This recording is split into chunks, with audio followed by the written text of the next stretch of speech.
there are so many problems with their methodology. It's like, where do we begin? The first thing they did is they went out and announced this thing, and then they wouldn't show the pictures of that they finally released a year later. They had those pictures, but they didn't release them because they knew they'd just get laughed out of the room. If they would have come out of there with a legit inscription, that would have been problematic. But the fact that they're coming out of there with this little thing that they won't show us, that they can't open, that they're using these scans, and then after all of that, we get this drunk aunt at a picnic wandering around with these letters that don't look, it's just a mess. No scholar in their right mind is going to look at this and say, oh yeah, that's legit. That looks legit. It's a fundraising campaign. It's been a fundraising campaign since the beginning. It's a scholar desperately trying to find any kind of evidence that would support their fundamentalist view of Scripture. The only people you see endorsing this, promoting this, are people who are on the Stripling Galil team, right? The Associates for Biblical Research, or these guys, or people who are fundamentalist, conservative, evangelical Christians who already want to believe this.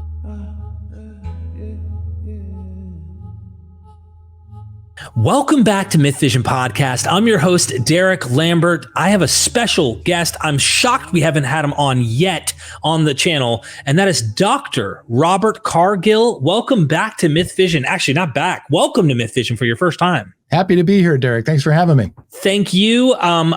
I want to get into the curse tablet, quote unquote. Notice I already called it something that they labeled it.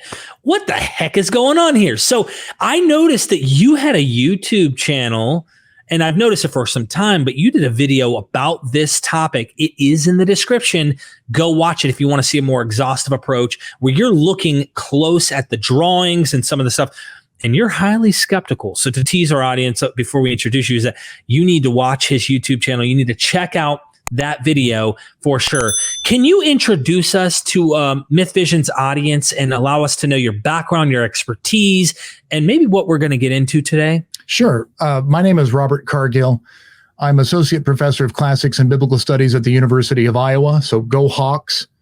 I'm also the editor of an online website and YouTube channel.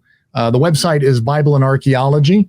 The website is Excavator. It's my own brand, but it's working with the Bible and Archaeology website. And this started off as an online service, basically an online news and information service that quickly morphed into basically a place where we can provide YouTube content, because we noticed that, print magazines have been on their way out for a long time, but everything went towards YouTube. And because the technology got so good so quickly, and because I've been doing TV for, it's been since like 2004, 2005, and I don't even want to think about how many years that is, but it was before this was white. I know that. I've been doing it for a while, and so we decided to just start writing popular content. I've been doing public scholarship for a long time, and it's that intersection between the Bible and biblical studies and archaeology. So it's not just biblical archaeology, but it's the Bible and archaeology. And I'm here at the University of Iowa, this beautiful place. Marshalltown, by the way, where they make all the trowels, is just here in Iowa, just up the road. And so we partnered together with Marshalltown, and we put together Bible and Archaeology. And so I edit Bible and Archaeology. I teach my courses, and I try to provide as much reliable content directly to the public as I can. I see you also have a few publications, which on your actual website or the Iowa website, they mention these publications, but I want everyone to notice on Amazon, you can get one right now, affordable, really affordable, The Cities That Built the Bible. What a heck of a title. That really piques my curiosity. You told me to call you Bob before we hit record, so I'm going to comfortably begin to call you Bob at this point. I just wanted to formally have you presented to our audience, but that is interesting. I've had others like Ronald Hindle join me, mentioning where did the ideas of giants come from. And it's interesting. Maybe they approached these massive cities after they had to leave and notice these massive blocks and go, only a giant could have been, the imagination runs wild. But you also published another book, and that is Melchizedek, King of Sodom, How Scribes Invented the Biblical Priest King. What in the world is going on here, Bob? Yeah, so these are two different approaches. One, Cities That Built the Bible, is a book that I published with Harper One. This is a HarperCollins unit. And the premise here is, how did we get the Bible that we have today? And so what I tried to do is tell the story of how we got our modern day Bible by looking at some of the cities that contributed to the building of the Bible. So we look at Phoenicia, Byblos and Tyre, and we look at kind of, where this concept of an alphabet comes from, the Phoenician alphabet. We look at Ugarit and the transition from cuneiform into this consonantal system. And then we look at, Nineveh as a representative of Assyria. We look at Babylon, right? And all of these, using the cities to look at the contribution of the context of ancient Israel. And then, of course, we move through the intertestamental period. We look at Alexandria, we look at Athens, and then we transition into the New Testament. We end up in Rome and the canonization of the Bible. And it's written at a popular level, so anyone can read this. I explain everything like someone would do in a church or in a synagogue. So you don't need to have knowledge of Hebrew or Greek. I really do teach at like a freshman level or maybe a high school senior level. And so that's what that book is. It was me telling stories about travels and trying to blend that into some of the questions that I get a lot when I teach at the University of Iowa. So that's a popular book. Melchizedek is the opposite of that. The Melchizedek volume is a very technical volume, which has a pretty simple premise, and that is that Melchizedek wasn't the king of Shalem. He was actually the king of Sodom. And that the way that we have it in Genesis 14 today is due to scribal changes to the text of the Bible. And yes, there were changes made to the text of the Bible over time, right? It happened multiple times. And so my argument is that if you read Genesis 14 with Melchizedek not being a separate figure that just vanishes in and vanishes away, like, Hebrews reads it later on, like many of the Second Temple traditions read Melchizedek. But if you read Melchizedek as the same person as the king of Sodom, that the story makes a whole lot more sense. And so then I try to back away, try to set that argument up and then try to show it linguistically, try to show it contextually. But again, it's done in Hebrew, it's got Aramaic, it's got Ugaritic, it's a very technical volume done with Oxford University Press. So they'll probably charge you a little more if you get that book. And I hope that anybody who's interested in diving into that material, please, check it out, drop a review, let us know. I mean, let Bob know, let him know that, hey, MythVision sent me and MythVision got me aware of your work. And I love your work because that's what I do. I really enjoy what I've seen so far from you, Dr. Cargill. I might try to bounce back and forth between formal and Bob, so you've done a lot of work. It seems to be, a lot of these ancient languages. You're an expert in the field. So you came across this curse tablet, and Scott Stripling, Dr. Stripling, he was fully convincing to you right out the gate, it appears, right? Like you just knew this guy's telling us the full truth about what's happening. I try to be as professional as I can. I'm a big believer in the academic process and being professional, and that carries over into public scholarship. And this is something that I've noticed not just in the political realm that we live in today, where, professionalism and courtesy and diplomacy is just thrown out the window and you just scream at each other. Right. But in the academic context, especially in the, when we're talking about the Dead Sea Scrolls or Second Temple Judaism, there are people who are professional and there are people who aren't as much. And so I really try to have everybody get along with each other. I'm a positive person. I want people to get along and to follow the academic processes. There are problems with them, to be sure, and they can be improved and critiqued. But I like it when scholars follow the scientific method, make a claim, and then support the claim, and then we debate the claim. We disagree with each other, and then we go out and have a beer. We go out and have a diet soda or whatever. That's how this works. Iron sharpens iron, and we make each other stronger. And then, some of us public scholars come along and try to explain that whole mess to the public. What Dr. Stripling did is he bypassed all that and he went directly to the media. And let me just say from the outset, there is no inscription on that so-called inscription. And he just bypassed the academic, the peer review, all of that.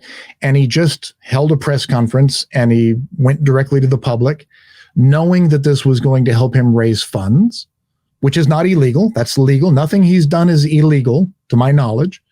It's completely legal for him to make an absurd claim. It's completely legal for him to recruit students to his fundamentalist seminary.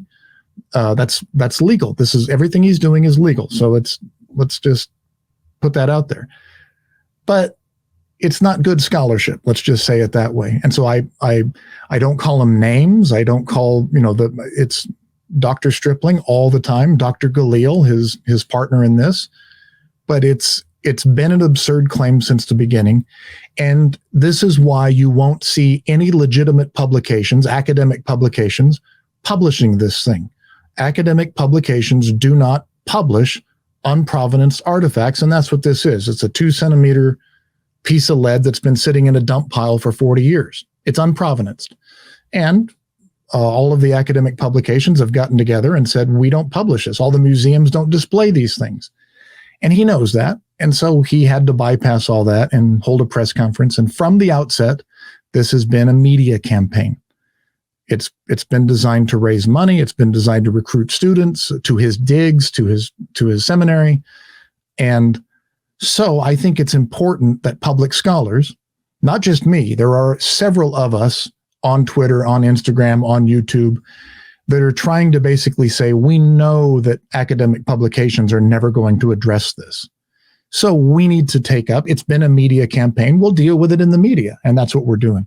So there's a lot you just said that I think is fascinating. You used to work for a publication. Can you tell us a little bit about the process when you were in, I guess you'd say in charge, or you had some serious role in publishing, I guess you'd say provenance objects, but what can you give us some insight on where you used to work and what. Sure. You're referring to Biblical Archaeology Review. Yes, sir. Yeah. So after Herschel Shanks resigned from Biblical Archaeology Review, I was brought in as the editor of BAR. And one of my jobs was to give it some academic credibility. Now, they had some academic credibility, but there was a long history of them publishing on provenance things, of stirring controversy, which, as a magazine you're going to do because you want to sell copies. But a lot of times it was thought that it was done in a way that, was just stirring controversy. And so what we wanted to do was basically bring BAR into a more credible situation where we're not publishing unprovenance things anymore. And so that was one of the first changes I made, is no more publishing unprovenance things like the James ossuary or this box that, had oxygen breathed into it, life breathed into it, because it kept getting published by BAR. The other one was, we weren't going to take ads from places like the Museum of the Bible that was knowingly buying black market Dead Sea Scrolls, fragments. And we just weren't going to be involved with an organization that all these scholars were saying, you can't do this. And then, of course, they got busted. It became very clear that all of these Dead Sea Scrolls things that they had been buying were forgeries.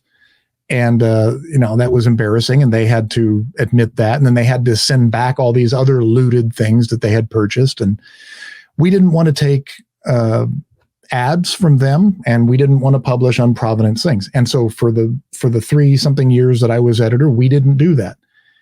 And now what we're seeing is, I'm no longer the editor there, that BAR has published a couple of these things about the Mount Ebal inscription, and they're doing it, asking the question, what do you think about this? But the problem is they're giving it oxygen, they're giving it light by publishing it. in this magazine, they're putting it out there for their readers to see. They're giving it some legitimacy, and they're taking ads from the Museum of the Bible, and they're doing some things that I wouldn't, and that is completely their prerogative, and they get to do that, and that's what they get to do. But it's not something that I did when I was editor there.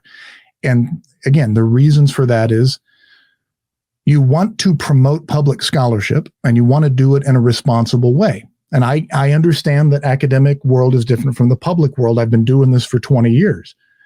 But you want to do it in a responsible way, a way that entertains and that asks questions and that gets the public interested. But you cannot give oxygen to these absurd claims. And let's just be very honest. This so-called Mount Ebal inscription is an absurd claim at every level. So I have to make a confession here to you, Bob. When this first came out, I jumped on it. I contacted Dr. Stripling, and he joined us here on MythVision, and he came on and said, here's what it says on this tablet. It says curse, curse, curse. And I was kind of shocked at how many curses it says. And I'm like, I don't know how beneficial this is to a Christian, but like someone's screaming curse to someone, asking God to do it. But I just gave him a platform. He came on and he said it. And of course, I even had some people who said, look, there's some problems with this. I mean, he's claiming it's in I think he said, I can't remember where he said it was West Bank is where he was at actually. Yeah. So there's already some drama and problems and political, ethical issues that are involved and like how this all is going down. I didn't realize it. I just jumped on it and I gave it a little oxygen. So confession here, apologies from me, but I'm making up for it, right? I'm trying to make sure I get out of purgatory here by having you on to set the record straight. What are the problems? I mean, Can we get into some of the issues? Yeah, of course. And again, I want to make clear my distinction here.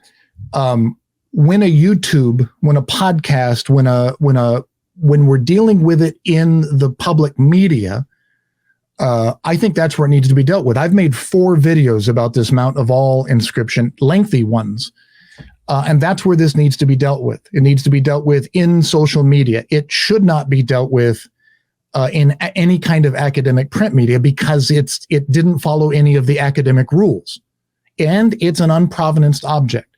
So you're never going to see it in context of Scripture. You're never going to see it in any of the official inscription volumes. It's never going to be in the Israel Museum. It's never, that's pie in the sky dreaming on their part. This is an unprovenanced, hunk of lead that was probably a seal or a clasp of a bag or a string or a cord, something. And it's a Rorschach test. That's what this is. It's a Rorschach test. And we can say this for a couple of reasons, and I go through them in my videos, but I'll summarize them here. One, from the outset, before they even discovered this, you need to understand that Associates for Biblical Research, Dr. Stripling's, or one of the organizations with which he works, is a Christian apologetic organization. They go into the field. On their website, you can read this, and I put the screen caps in my video. They say from the outset that if the archaeology doesn't match what the Bible says, the archaeology must be wrong. The Bible has to be correct. And if there's anything that archaeology or biblical scholars say that doesn't match what the Bible says, then these guys are wrong. The Bible has to be correct. That is not a scientific or scholarly position. That's a fundamentalist, that's an apologetic position. That's a theological position. So all of this scholarship coming out of the Holy Land for the last, century, they're trying to undo because they don't buy it, because it doesn't match what the Bible says. They want the ancient Israelites to have conquered the Holy Land the way the Bible says that they conquered the Holy Land. And they want the Bible to have been written by Moses at the time that, the Bible says that it was written. And none of the evidence, none of the archaeological evidence and all of the internal biblical doesn't support that. But they can't have that. And so what they're looking for and what they've been digging for, and again, the IAA is not going to give them a license, so they have to dig in the West Bank and get permission from the army. And so they dig in these dump piles in these West Bank sites, which is problematic enough. And they find this hunk of lead, and then they can't see what's actually there. So they run this scan. And then, of course, once they get all these lines and squiggles, and what they're seeing is degrading lead, right? So it's stress fractures, and it's all of these different lines and they press them all together, and they say, ooh, look, it's a Rorschach test, right? So they say, oh, I see this over here and this over here. And they make up their own little script, and they date it based on the lead, not when it was written. And they come up with all these different things. And then they say, here's, I don't mean to laugh at them. I'm just saying, they then say, and again, if we give them all of that, they then say, and here's the inscription. And they don't go right to left or right or back and forth like scholars, like scribes did at the time. They've got this alphabet soup thing where when they finally revealed the photos, you're like, oh my God, what are you arguing? And they've got this thing going around, and no two letters are the same shape. And, they're looking at a line, but they don't count this part, and two letters are on top of each other. And it's just a big balagan. This is a word they use in Hebrew for just big jumbled mess. If you've ever, tangled up a cord or a string, and it's just this is a balagan. And that's what they've got. It's an absolute bonkers mess. And they just keep going out to the public. They know they can't get this through scholars. So they just go to the public, and they just keep making their claims, and they go on tour, and they make their things. And it's a media campaign. It's a fundraising campaign. And that's what they're doing. I kind of like calling things what they are when I'm investigating stuff. And I don't mean it to hurt people's feelings. And I am not interested in being derogatory. But if a spade is a spade, I feel like this is outright dishonest. It's got serious motivated reasoning behind it, to the point where it's wishful thinking. And what really got me, just by what you said, is they had, right when I had Dr. Stripling join me, he had already had the words, the sentences, everything already, like they had already known right out the gate, curse, curse, curse. I can't even remember the whole phrase, but like, are these words? I mean, you can read, or at least you can probably piece together some of the words that they're trying to put, even based on the image, that drawing that you were dissecting through Photoshop to try and show. Are those letters actually corresponding to the words curse, curse, curse? Are they making them say that? So in my first video, they said, they didn't show the pictures. There are so many problems with their methodology. It's like, where do we begin? The first thing they did is they went out and announced this thing, and then they wouldn't show the pictures that they finally released a year later. They had those pictures, but they didn't release them because they knew they'd just get laughed out of the room. So they announced, here's what it says. And so what we did is we figured out, well, this is what it would have to look like. And so Aurora, right? There would have to be some kind of moat, some kind of word for death, atah, for you, the Hebrew word for you, Yahoo, there'd have to be the name of the divine name. And then, so we went back and we figured out what it would have had to say. Then based on they're making up some script, but it's, based on this paleo or this early Hebrew script is based on the Phoenician or the proto-alphabetic, this proto-Semitic script that they're calling it, this proto-alphabetic script. This is what it would have had to look like. And so we were basically able to come up with what it should look like if what they're saying is actually there. And we put it into the line. And then when they actually revealed the photos, we were like, oh, gee, no, they changed their mind 3 or 4 times. And we have to remember that over the ensuing year, from the time they made that press release at the Linear Theological Library to the time they actually got around to publishing this article in Heritage Science, which is a niche technical journal about making these scans, Gershon Galil, Dr. Galil, had leaked all of this stuff on his Facebook page. So, the whole time you've got Dr. Galil not getting along with other members of his team, and they don't agree on things, but Dr. Galil thinks he's got this figured out. And so he starts releasing this stuff on his Facebook account. And so we knew what he was going to say because people are seeing him say it on Facebook. And then he realizes he has to essentially create a precedent for these letters he's imagining. So then he sets off on this 3 or 4 discoveries where he's seeing these letters in other inscriptions, famous inscriptions, the Siloam Tunnel inscription and these other places. He's saying, oh, there's actually an inscription on top of this, and I'm seeing it over here. And it just became comical. The analogy I use is it's my 7-year-old son, Judah, laying in the grass, looking in the clouds and seeing different shapes. And so it got to the point where every time they would post any image whatsoever, even if it had nothing to do with Mount Ebal, we would go through and put the lines or roar and we'd repost it back on Facebook, because that's what they're doing. They're just seeing what they want to see. And just like we see in politics, or just like we see in any kind of fundamentalism, the people who are already predisposed to believing them, believe them. Wow, what a campaign. So we have unprovenanced materials that come from a dig pile that was done 40 years ago. There's so many questions I have about that even. We could spend... that's a big deal. This was an archaeological... I mean, you've seen digs. You've been on a dig. It's you excavate and you dump it in a pile, and you excavate and and once you dump it into a dump pile, that's everybody's dumping different layers and different things into that pile. By the way, people are throwing other things in that pile. Tourists are coming along and taking things out of the pile, maybe throwing their gum in the pile. I mean, whatever. It's for 40 years, right? Moses is wandering around the desert for longer than this, right? It's for 40 years. And I'm not accusing them of this, but a forger could come along and put, anything.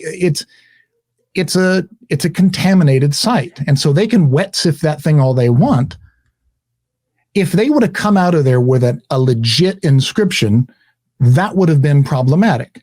But the fact that they're coming out of there with this little thing that they won't show us, that they can't open, that they're using these scans, and then after all of that, we get this drunk aunt at a picnic wandering around with these letters that don't look, it's just a mess.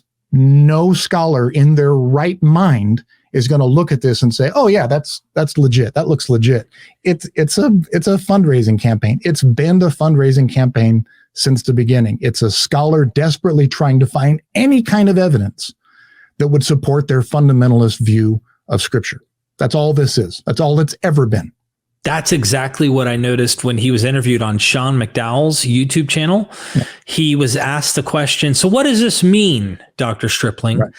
And he goes, you want me to take my scholarly cap off? And and then he takes his scholarly cap off, metaphorically speaking, and then goes, what this means is that Joshua, at this time, the Israelites could write. Of course, this seems to be a debate among scholars, whether or not Israelites or Judahites or whoever in the region may have been able to write. I know that Finkelstein doesn't necessarily think so. Other scholars think maybe they did have writing. Who cares at the end of the day? But the point is like, this somehow proves that Joshua and them had writing, and therefore Moses could have had writing in the Bible, could have been written as it's described in the Bible. Like, it brings credibility again, like you said, back to the Bible as being the foundation. Right. And, screw all these other scholars. Pretty much what I hear. They're all wrong because this little 2 centimeters? Yes, it's postage stamp size. It's not big at all. And you can't open it. Remember, what they're claiming is there's an inscription on the inside of it, but unfortunately you can't open it and see it. And, unlike the phylactery scrolls, these tefillin scrolls that are in the Dead Sea Scrolls, where they write in a minuscule, this really, really micro text, and they write out in lines. We can see those, right? We have those from the Dead Sea Scrolls.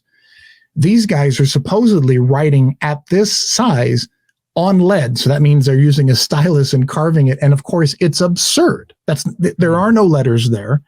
And of course, they're not writing in lines. They're writing, it's not there, but it has to be there because that's the only way they're going to get any press.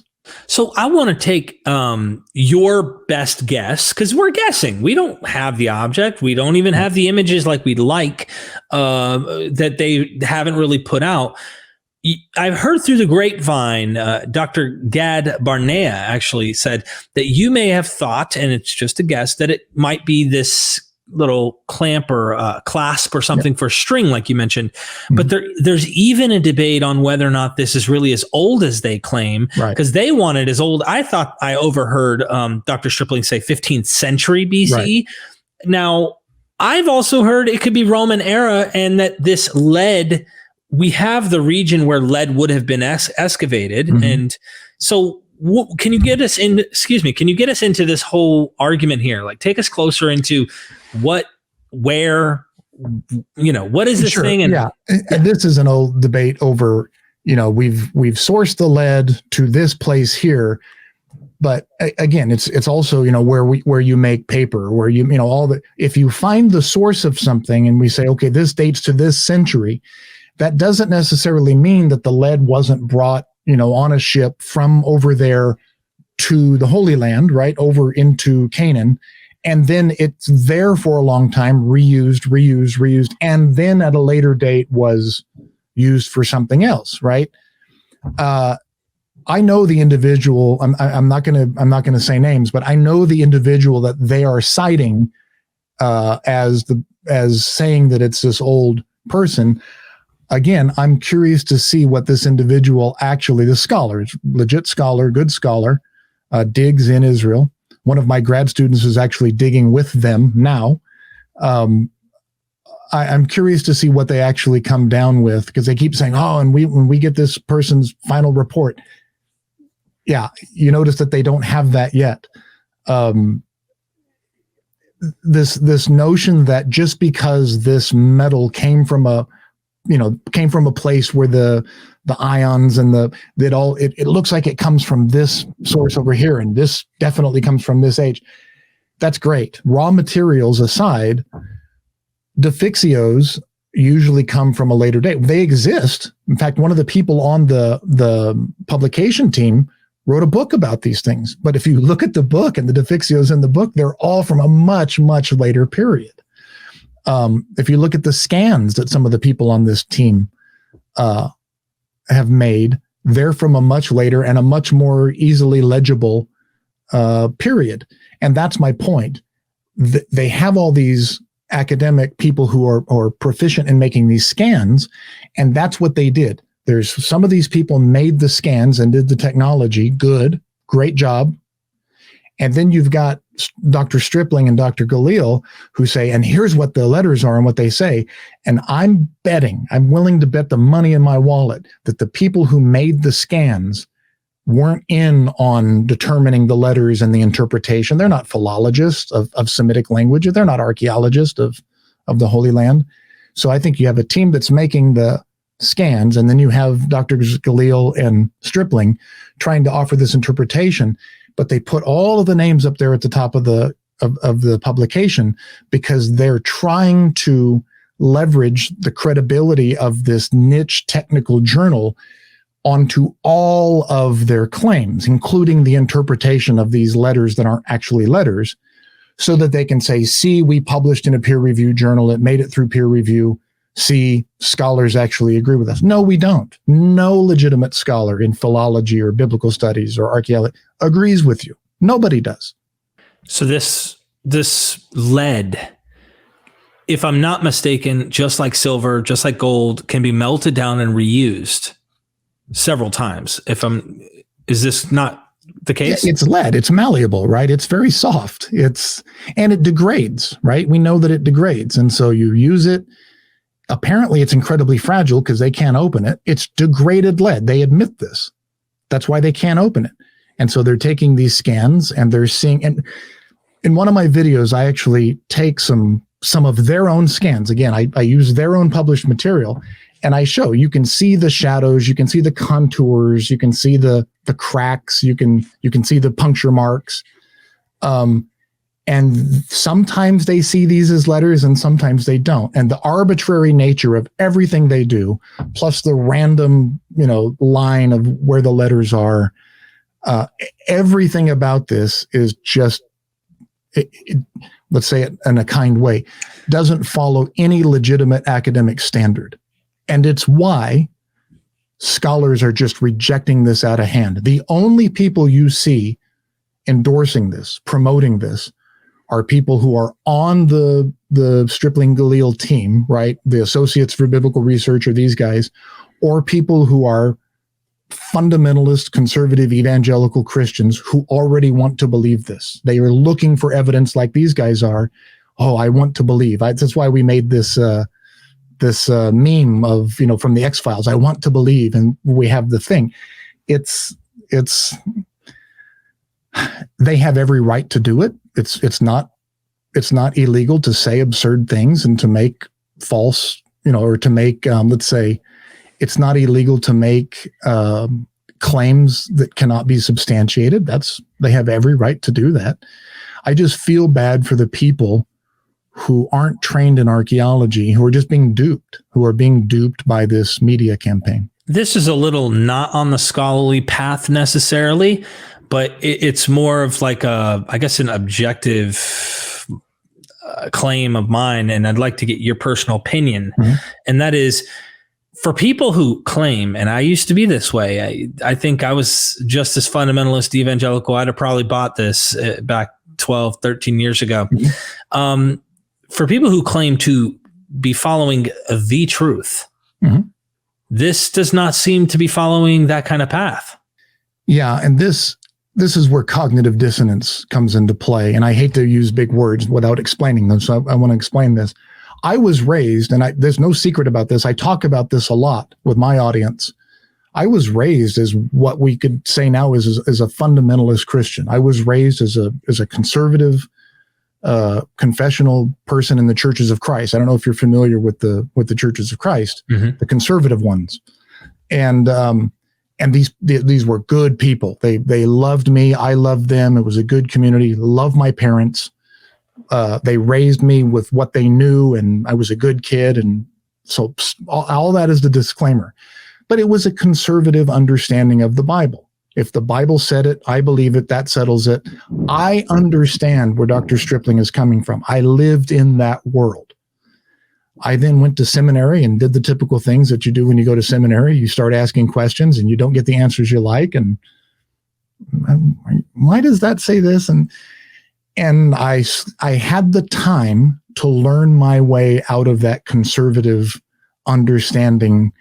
And then I changed a lot of things going forward. And then I went and got 3 masters and a doctorate. And now I'm a critical scholar. I don't buy that, right? You do what the archaeology says. You do what the science says. You're a critical scholar, not a conservative confessional scholar. So I know that world. So I say all that to say I understand that world. I grew up in it.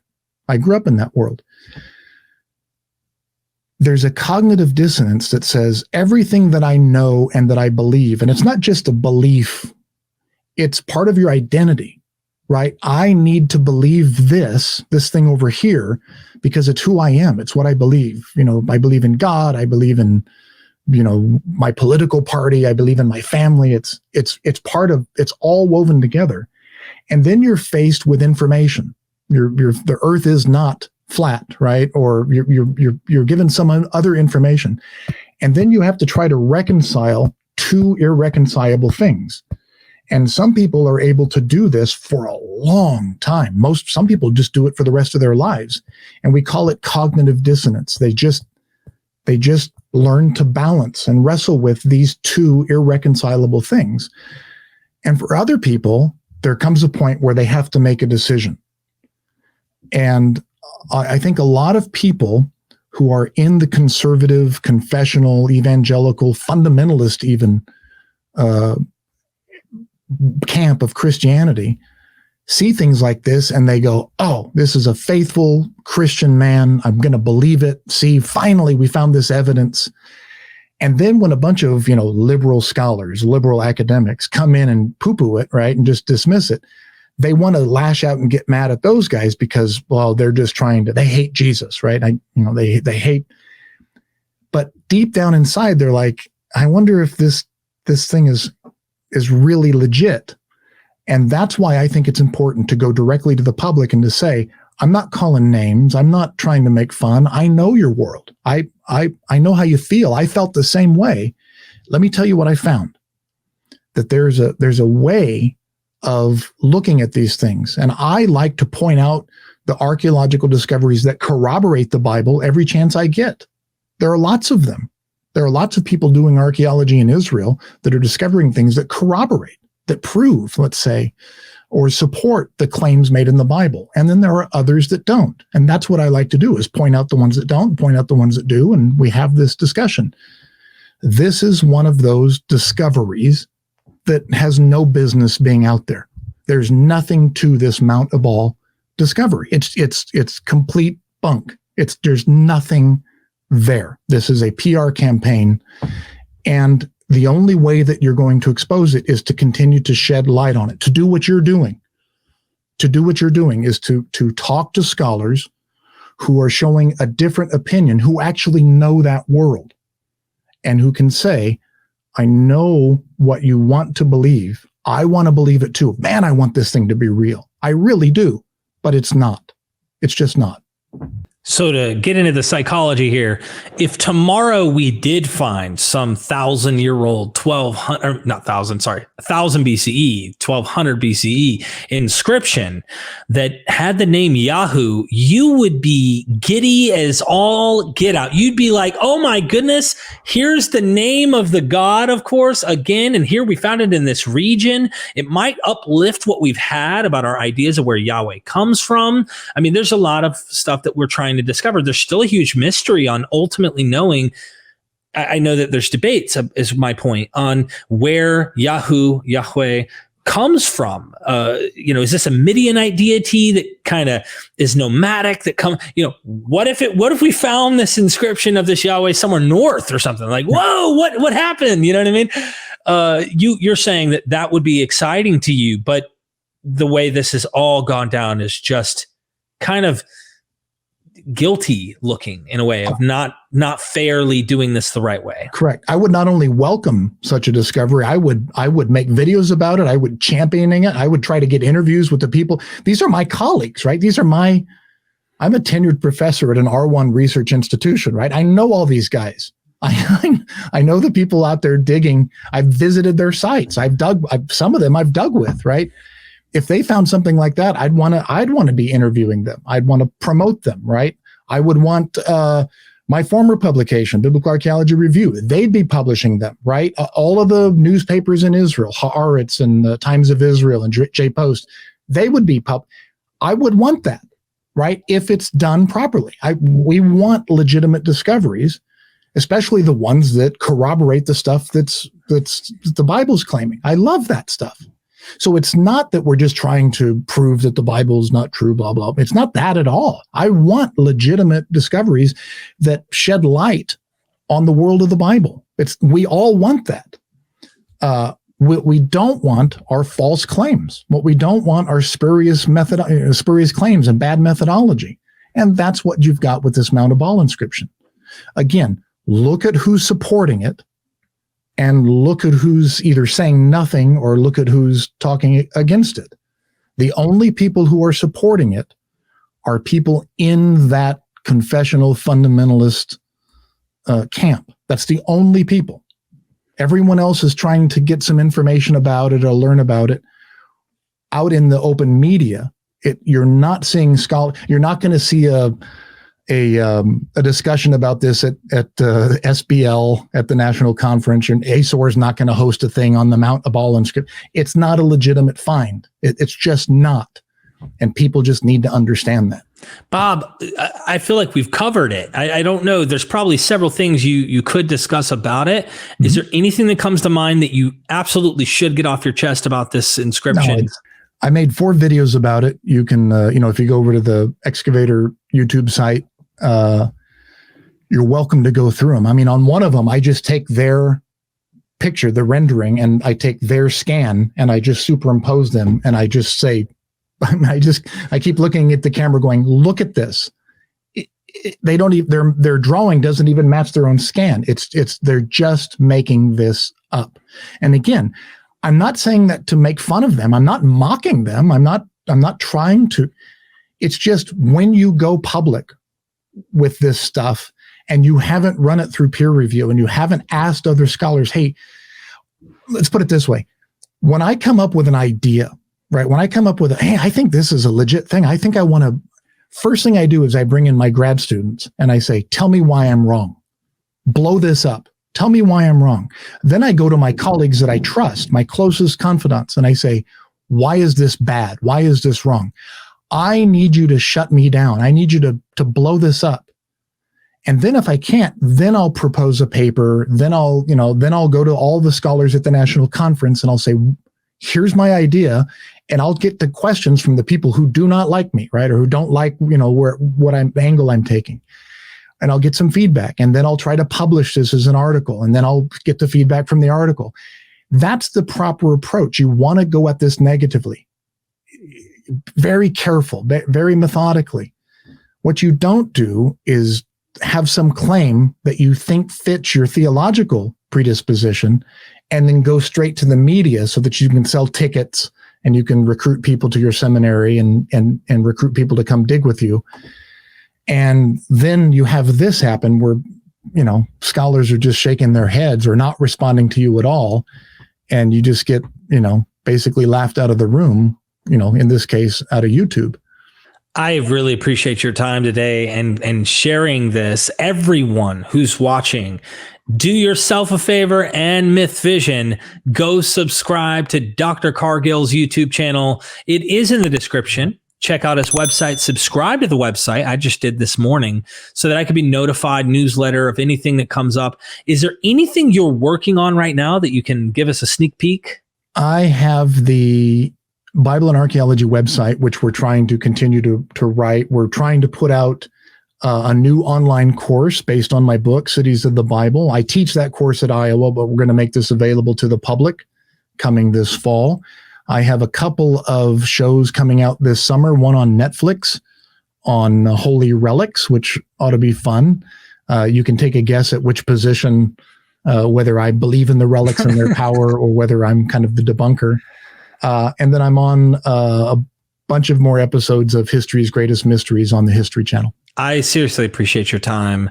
Everybody subscribe, go check out the blog, go check out his websites. They're all in the description. And I hope to have you back to discuss your books. They really pique my interest. I love learning about this material and I love the Bible actually. Just like I would not say there's one love above the other, but because I'm so familiar with it, I guess there's this kind of a bias there, but I love it. Like I would love any ancient history today. And I think my world has expanded like yours. It was no longer this little bubble that I lived in growing up. Right. It's a much bigger world out there. And I care about what, the Canaanites thought, what they worship, what they believe, what were their myths, the Egyptians, the Assyrians, the, Phoenicians, the Hittites.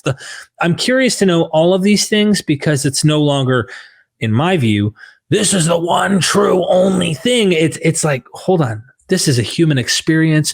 Why not learn about humans in general? There's something, and there's also something, in my opinion, by doing that knocks down the us versus them mentality, and we can come together on it. But thank you so much, Bob. I appreciate you. I'm happy to be here, and I share your joy and your desire to learn about our common humanity. Humans share things in common. And it's not an us versus them. We need to decide the common things that humans have always wanted, whether it's love or security or, just a good life. And that's what I'm trying to do, is show people that there is truly nothing new under the sun, and that the things that people were looking for in antiquity, we're still trying to find today. Thank you so much. And never forget, ladies and gentlemen, we are MythVision.